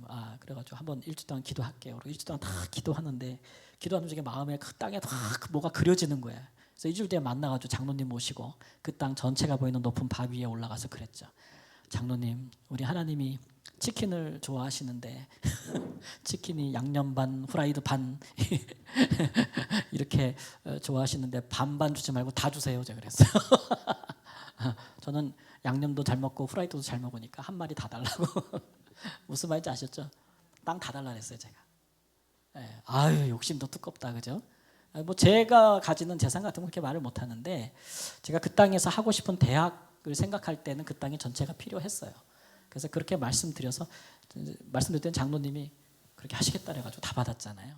그때 오셨을 때 그 땅을 보셨는데 빈 땅밖에 없었죠. 근데 지금 어떻게 됐냐? 사실 제가 이제 나올 때에 거기에 있는 대학 공사를 마무리하고 나오느냐고 그게 이제 제일 제 마지막 그 사명이었고 선교사님이 보여주신 아까 그 고등학교 나텐제 고등학교를 하고 있다는 것이 그 땅 절반에 있는 그 절반 정도에 속한 땅에서 고등학교가 개교했다는 겁니다. 제가 그 건축을 하고 나왔고요. 선교사님 지금 계속 하고 계시고 개교까지 하셨는데 지금 학생이 몇 명이라고? 190명입니다. 190명. 그 나머지 절반 앞으로 더 드러나죠? 네. 지금 교실 더 짓고 있는 걸로. 네, 적고 있어요. 나머지 절반은 제가 컬리지로 해서 신학대학으로 시작을 해서 이제 경영, 그다음에 경영대학, 그다음에 공중보건, 예, 그다음에 신학, 경영보건 마지막 하나 뭐지? 네? 아니요. 뭔데 복지인가 뭐를 제가 생각하고 있었는데 그렇게 이제 종합대학 하기엔 너무 크고 이제 컬리지로 생각을 하고 그렇게 해서 진행을 했던 사역인데 제가 사진 하나 보내드렸는데 예, 이게 제가 지난주에 마지막으로 후원한 분께 마지막으로 선교사님께 부탁을 해서 들어온 사진 찍어서 보고하고 끝낸 제가 선교사님한테 말씀드렸는데 지난주로 나 옷 다 벗었어 제가 그랬거든요. 아까 저기서 지난주에 보고하고 제가 끝냈습니다. 말라유로 다 벗었습니다. 그래서 지금 그 땅의 절반인데 저기가 이제 그 컬리지에 있는 교회 채플실이라서 한 300명 들어갈 수 있는 건물이에요. 그리고 여기가 이제 사무와 교수 연구실이 있는 행정동입니다. 그리고 여기가 학생 식당과 함께 각종 세미나를 열 수 있는 다목적 건물입니다. 다목적 건물. 그리고 요게 이제 교실 2개. 앞으로 이쪽에 교실이 더 많이 지어져야 되겠죠. 그다음에 여기 도서관입니다. 그리고 저기가 현재 40명이 거주할 수 있는 기숙사. 그리고 저기가 라디오 방송국까지 이렇게 했어요. 그래서 이렇게 하고 이제 저는 마무리를 했어요. 제가 선교를. 근데 마음에 걸리는 게 제가 작년 안식년 들어왔을 때 저 안에 기자재를 다 채울 수 있는 후원을 받았습니다. 거의 8만 불 한 교회에서. 그러니까 저 안에 지금 건물이 있는데 책걸상, 뭐 식당이면 식당, 책걸상 다 들어가야 될 거 아니에요. 조리기구 다 들어가야 될 거 아니에요. 도서관이면 책장 들어가고 책 들어가야 될 거 아니에요. 기숙사면 침대 들어가야 될 거 아니에요. 그런 것들 하나도 못 채웠는데 제가 8만 후원을 받았어요. 예, 그래가지고 너무 좋았는데 조건이 있었어요. 그분이 안식년 마치고 들어갈 때 주겠다. 제가 안식년 마치고 들어갔어요? 안 들어갔어요? 안 들어가서 다사상업계로 섬기게 돼가지고 취소가 됐습니다. 그래서 내부 기자재가 비어있는 상태예요. 그래서 제가 이제 마음에 그게 짐이 되겠어요? 안 되겠어요? 그리고 제가 재작년에 와서 이제 제가 우리 팀에서 유일하게 목사였는데 제가 빠지니까 이제 성경 이런 사역을 할 수 있는 한 가정이 필요해서 젊은 선교사 한 가정을 파송했습니다. 여기서 제가 만나서 설득도 하고 이래가지고 저 부산에 있는 교회 후원 받아서 가셨죠. 김광세 선교사님 목사 부부라고 30대 젊은 부부가 가셨어요. 그래서 제가 소망하기는 이제 저기서 신학을 시작할 때 그분이 하셨으면 좋겠다. 그렇게 생각을 하고 있었는데 문제는 그 선교사님이 아직 젊고 이제 처음 갔기 때문에 이제 경험이 쌓여야 뭐 학교도 중고등학교도 하는 건데 대학은 컬리지는 더 선교사 연륜이 좀 있고 교수진 다 섭외해야 되고 막 이래야 되고 후원도 막 받고 운영해야 되는 거니까 쉽지 않겠다 생각이 들어서 선배 선교사님이 좀 주관하셔야겠다라는 생각을 갖고는 있어요. 근데 제 마음의 짐은 제가 이 짐을 벗어버리려면 우리 상업교회가 빨리 부흥을 해서 제가 저기를 대학으로 개교하는 게 제 소망입니다. 말씀드린 적 없죠?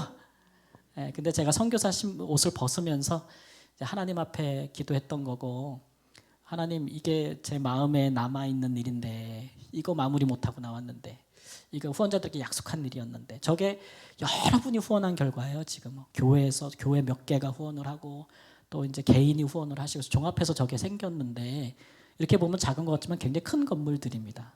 반쪽에는 또 중고등학교가 있고 이래서 하고 계신데 이 일들을 위해서 성도님들이 좀 기도를 해주세요. 그래서 또 뭐 우리 캄보디아 선교도 열심히 해야 되겠지만 또 우리 아프리카 말라이 선교도 열심히 하고 특별히 우리 이 젊은 선교사님들 참 젊으시잖아요. 이런 젊은 분들이 마음껏 일할 수 있도록 우리 교회가 좀 적극적으로 좀 부흥하고 성장해서 지원해야 되겠다. 예, 그런 생각, 소망을 갖고 있습니다. 또 그런 일에 또 우리가 힘을 다하면 하나님께서 우리에게 이런 일을 감당할 수 있다는 자체가 우리가 복을 받은 거 아니겠어요? 복을 받지 않고 어떻게 이런 일을 감당하겠습니까? 그렇죠? 오늘 오후 시간에 우리가 이런 비전을 나누는 시간이고 저도 솔직하게 이제 제 마음을 터놓는 시간이에요. 사실 장로님께도 이런 말씀 안 드렸어요 지금까지.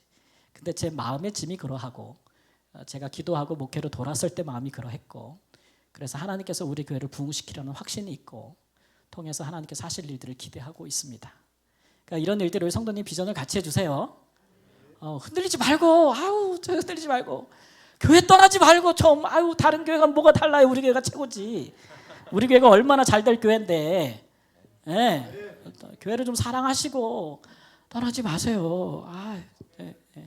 그래서 우리 교회 댁에서 하나님께서 하실 큰 영광들을 바라보고 또 하나님께서 하시면 우리 성도님들 다 복을 주시도록 기도하고 있습니다. 그런 놀라운 일들이 이루어지고 있습니다. 뭐죠? 네.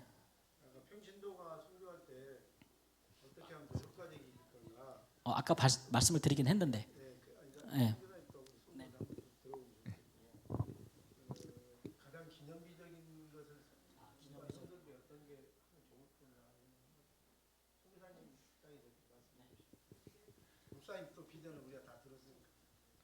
선생님 입장에 네. 어떤 그 평신도 선교사가 오면 좋겠다.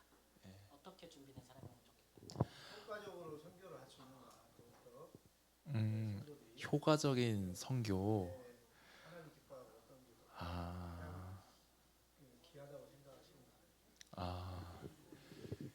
효과적인 선교라니까 말문이 참 막히는데 그러게요. 일단 평신도가 오게 된다면 무엇보다도 뭐 재능이나 능력은 둘째치고 정말 꾸준하게 갈 수 있는 그렇게 꾸준하게 할 수 있는 그런 선교사가 왔으면 좋겠다라는 생각이 듭니다. 왜냐하면 재능이 많고 하는 거 뭐 좋지만 그럼 또 생각이 많아지거든요. 여기 어디를 갈까, 어디 할까 그런 생각이 많아지는데 그것보다도 한 가지 길을 꾸준히 갈 수 있는 그런 선교사가 왔으면 좋겠다라는 생각이 먼저 들고요. 그리고 사실 죄송하지만 효과적인 건 인간적으로 효과적이라고 생각할지 모르겠지만 하나님께서는 어떻게 생각하시는지 저희는 잘 모르니까 제가 이렇게 하면 효과적입니다라고 답변을 드리기는 좀 어려운 부분이 좀 있는 것 같습니다. 예. 그렇고 기념비적인 선교라. 결국은 제가 뒤에 나누지는 못했는데 더 나누지 못했는데 제가 최근에 그 말씀 묵상을 하면서 내가 자칫 엘리 대제사장이 되는 건 아닌가라는 생각이 들더라고요. 엘리 대제사장이 사무엘을 세웠잖아요. 하지만 아시다시피 하나님 앞에서 하나님을 경외하지 못해서 그 말년이 좋지 않았던 그 대제사장인데 제가 여러 사역을 하고 있고 여러 일을 하고 있고 여러 현지인을 돕고 있지만 하나님께서 나를 사용해서 일을 하시긴 하겠지만 제가 하나님 앞에서 바로 서지 못하고 제가 하나님 앞에서 하나님을 경외하지 않는다면 저도 결국에는 그렇게 엘리 대제사장처럼 좋지 않을 수 있겠다라는 생각에서 한때 많이 두려웠어요. 이 선교를 하는 것이 이게 맞는 걸까? 그렇게 해서 고민하던 중에 봤던 말씀이 이사야서 61장 3절인데 제가 마침 성경을 가져와서 제가 읽어보도록 하겠습니다. 무릇 시온에서 슬퍼하는 자에게 화관을 주어 그 죄를 대신하며 기쁨의 기름으로 그 슬픔을 대신하며 찬송의 옷으로 그 근심을 대신하시고 그들이 의의 나무 곧 여호와께서 심으신 그 영광을 나타낼지라 일컬음을 받게 하려 하심이라 라는 말씀이었습니다. 이 어떤 말씀이냐면 제가 선교사로 처음 파송됐을 때는 저는 내가 무슨 일을 할 수 있을까? 나는 내가를 통해서 하나님 어떻게 일하실까라는 것에 정말 기대가 정말 컸어요. 그래서 하나님 이 말라이 땅에 뭔가 큰 것을 세우고 학교를 세우고 그 지역을 개발하고 마을을 개발하고 마을을 잘 살게 해야지라는 그런 생각이 훨씬 있었던 것 같습니다. 있었고 하지만 지금 8년이라는 시간을 돌아보면서 이 말씀에 보면 하나님께서 말씀하시기를 그들이 의의 나무 그 여호와께서 세우신 그 영광을 나타낼지라. 제가 선교의 주인공은 제가 아니고 제가 섬기는 사람들 그들인 거죠. 제가 아무리 사역을 열심히 하고 뭔가 기라성 같은 큰 것을 세워도 그들이 변화되지 않고 그들이 주의 은혜를 주의 영광을 드러내지 못한다면 이 선교는 쓸모없는 선교이고 하나님께서 저를 평가하실 때 너는 엘리 제사장 같은 사람이다라고 평가를 하실 수도 있다는 거죠. 그래서 저의 선교의 목표는 저희가 섬기고 있는 이 마을 사람들 그리고 이 중국교 사람들 제가 섬기는 많은 사람들이 그리스도의 모습을 드러나는 것, 그리스도인의 영광이 드러나는 것, 그것이 제가 가지고 있는 소망이고 목표입니다. 그것에 따라오는 무슨 부수적인 뭐 건물, 뭐 건축 그런 형태, 시스템 이런 것들은 다 그냥 격가지인 것일 뿐이고 정말 중요한 것은 그거라고 저는 생각합니다. 선교사님 소통이 좀 안 됐던 게 효과적이다 그러니까 그때 이제 목사님 선교 나갔을 때 그 제빵 그 성도들이 거기가 좀 항우지가 많잖아요. 그래서 그때 그 산두 이야기도 했거든요. 이게 우리가 논농사를 지을 때는 물에다가만 지하잖아요. 근데 산두라는 것은 이게 산에서 변화물을 키운 거거든요. 그런 거라든지 아니면 뭐 돼지를 사서 줘가지고 이렇게 키워서 이렇게 헌시는 것도 같이 이런 방법을 내가 말씀드리고 예. 있었는데 알겠습니다. 그런 방법을 제가 이제 그래서 이제 그때 말씀했던 게 이제 밀농계 그 다운타운에 제빵 기계를 하나 들어가면 한 달에 한 1,000만 원 정도 수익이 돼서 5천만 원 투자해서 1,000만 원 수익이 되면 그 현지 이 선교를 하는데 도움이 되겠다. 그런 말씀을 했었거든요. 그래서 이제 그런 차원에서 제가 네네. 다른 효과가 아니고 그것은 설명을 드릴 수 있을 것 같아요. 지금 사역을 하시니까 이런 부분 있는데 그런데도 성도들이 좀 이렇게 했으면 풀어냈으면 네. 그 부분에 있어서는 제가 답변을 드릴 수 있는데 저희 마을에서 그 사실 교회가 어려워지면서 저희가 사역할 센터도 영원히 후원해 줄 수 없잖아요. 그렇기 때문에 마을 사람들이 재정적인 자립이 필요한데 그거를 준비하기 위해서 저희가 여러 가지를 지금 진행하고 있습니다. 그 중에 하나가 방앗간 사업, 그리고 염소은행 그리고 소액 대출 사업 그렇게 진행을 하고 있는데 이 첫 번째로 방앗간 사업은 공동체 커뮤니티에 방앗간을 짓는 거예요. 그래서 그 방앗간을 마을 사람들이 공동으로 운영을 하는 거죠. 왜냐하면 마을 사람들이 주식이 옥수수인데 옥수수를 갈아서 그거를 식량으로 삼는 거거든요. 근데 그거를 하려면 저 멀리 몇 킬로 떨어진 곳에 가가지고 한두 시간 걸어가거나 자전거 타고 가서 그걸 해야 되는데 그게 어렵기 때문에 마을 안에 방앗간 세우게 되면 마을 사람들 수요가 있고 그것을 통해서 저희가 매달 마을에서 한 200불 정도 벌고 있어요. 그 모든 그 제반되는 그 지출을 다 재원하고서도 200불 정도 수익이 남아서 그것들을 이제 마을을 위해서 모아서 마을 공동으로 사용할 수 있게끔 그렇게 진행하고 있고 염소 프로젝트 염소은행은 염소 한 마리를 주면 그 암염소를 주면 그 암염소가 커가지고 마을 사람들이 알아서 키워서 그 새끼 암염소를 저에게 반환하는 그런 사업이에요.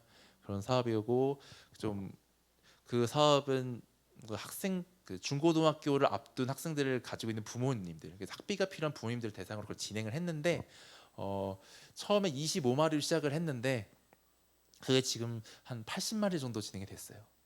그런 식으로 반환이 되고 들어오고 이런 식으로 이제 잘 운영이 되고 있고 하나는 마지막으로는 소액 대출 사업인데 마을 사람들한테 너희가 재정 자립을 위해서 뭐가 필요하냐라고 논의를 했었을 때 마을 사람들이 조그마한 자본이 있으면 자기가 사업을 해서 비즈니스 할 수 있을 것 같다라고 하더라고요. 그래서 그러면은 많은 돈 지원하기 어려우니 뭐 한 달에 5만 원, 뭐 한 달에 3만 원 이렇게 지원을 해볼 테니 한번 해보자라고 해서 예를 들어서 4개월 동안에 5만 원을 지원해주고 반납할 때 이자 5%씩 해서 주는 걸로 이런 식으로 했는데 지금 4사이클을 돌렸거든요. 한 사이클에 4달 이렇게 해가지고 한 1년 반 정도 운영이 되는데 잘 되고 있어요.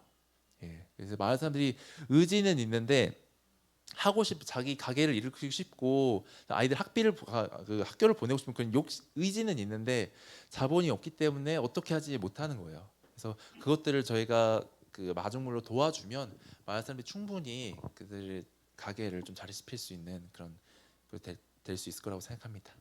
네.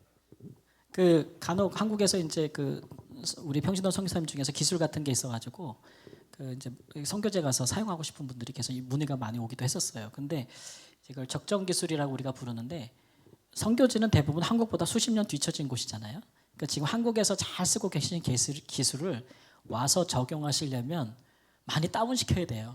근데 이제 그대로 앞선 것을 이렇게 적용시키려고 하시다가 무리수가 돼서 실패하는 경우가 굉장히 많아요. 그래서 적정 기술이라면 그 시대 그 사회에 맞는 기술로 낮추어서 그 사회에서 통용될 수 있는 계속 한국에서 물건 갖다 할 수 없잖아요. 그 비용이 얼마나 막대한데 그런 걸 잘 할 수 있는 아까 말씀하신 제빵 제과도 사실 저희가 오셨을 때도 꿈이 있었는데 그 교회들이 안 해줘요. 예배당 세우는 거는 해줘요. 이제 왜냐하면 탁 이렇게 어느 교회에서 했습니다라고 탁 이렇게 역사적으로 남는 그런 것들을 붙일 수 있지만 이런 것들은 잘 안 해줘. 운영비, 이제 소비되는 것들 그런 걸 잘 안 해주시려고 해요. 제빵기가 너무 필요합니다. 아이들 뭐 우리 수백 명 수천 명 간식 줘야 되고 빵 만들어줘야 되는데 그걸 매번 살래니까 얼마나 힘들어요.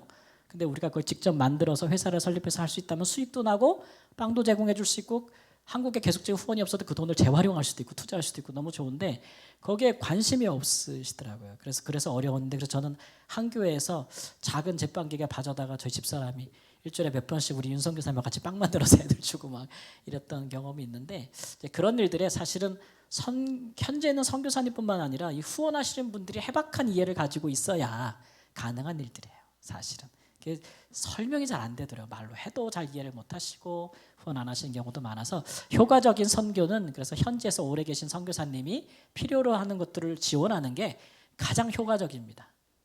그 대신 이상한 선교사님 후원하지 마시고 네, 이상한 선교사님들 후원하지 마시고 정말 바르게 된 선교사님이 해고픈 이런 일들에 대해서 교회가 잘 지원하면 그게 가장 효과적인 선교사다라는 생각이 듭니다. 장시간 너무 수고하시고 고생하셨습니다. 우리 기도하고 마칠까요? 우리 함께 해주신 우리 선교사님 부부에게 박수 한번 주세요. 기도하겠습니다. 하나님 감사합니다. 오늘 김백만 윤혜리 선교사님 또 말라위에서 저희 교회 보내주셔서 선교에 대한 여러 가지 일들을 우리가 이야기해 주신 것을 감사합니다. 하나님 우리도 선교하고 싶습니다. 우리의 그리스도의 사랑을 우리에게 주신 사랑을 우리의 사랑하는 가족과 또 우리 교회와 또 이웃들과 우리 하나님 나라를 넘어서서 하나님 선교지에 있는 많은 영혼들에게도 주의 사랑을 실천할 수 있는 교회가 되기를 원하고 있습니다. 마음뿐이라 여기지 아니하고 주 안에서 주신 이 좋은 마음들을 기도로 가꾸고 또 하나님 또 부지런히 물을 주어서 이 마음이 자라서 마침내 하나님 우리 가운데 주께서 큰 복을 주시고 힘을 주셔서 능력 주셔서 이 일을 이루게 되는 날이 오게 될 줄을 믿습니다. 그리하여 하나님 주님 다시 오실 길을 우리 다산성함교회가 잘 예비할 수 있도록 인도하여 주옵소서. 특별히 하나님 이름도 없이 빛도 없이 후원도 없이 파송교회도 없이 하나님 그렇게 어려운 중에도 몸 바쳐 시간 바쳐 선교하는 사랑하는 우리 평신도 선교사님들을 도울 수 있는 그런 아름다운 교회 될 수 있도록 저희를 축복하시고 인도하여 주옵소서. 존귀하신 우리 주 예수님의 이름으로 기도합니다. 아멘. 수고하셨습니다.